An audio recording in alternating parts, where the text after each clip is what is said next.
বন্ধুরা, আমাদের কর্মসূচি আমরা এখানে শেষ করব। তবে একটা কথা বলি, যারা এই তরুণ প্রজন্মকে মুক্তিযুদ্ধের মুখোমুখি করে দাঁড় করিয়ে দিয়েছে, শহীদদের কসম, সেই রাজাকারের প্রেতাত্মা, সেই ইহাইয়ার প্রেতাত্মা, এই খুনি চান্তাকে আমরা মোকাবেলা করে তাদের পতনে বাধ্য করে আমরা রাজপথ ছাড়ব। গত 15 বছরে যে তরুণদের বয়স 15 থেকে 25, তাদেরকে মুক্তিযুদ্ধের গল্প শোনান।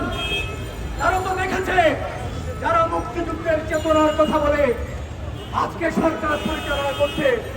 মুক্তিযুদ্ধের চেতনার অর্থ দুর্নীতি, মুক্তিযুদ্ধের চেতনার অর্থ বিদেশে অর্থ পাচার, মুক্তিযুদ্ধের চেতনার অর্থ বিশ্ববিদ্যালয় কলেজের হলগুলো দখল করা, মুক্তিযুদ্ধের চেতনার অর্থ গুন্ডামি করা, মুক্তিযুদ্ধের চেতনার অর্থ দুর্নীতি, মুক্তিযুদ্ধের চেতনার অর্থ ধর্ষণ হবে।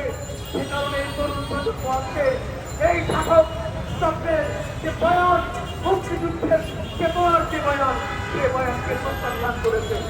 মুক্তিযুদ্ধের চেতনার প্রকৃত শক্তি হচ্ছে আমরা, মুক্তিযুদ্ধের চেতনার প্রকৃত শক্তি হচ্ছে তরুণ সমাজ।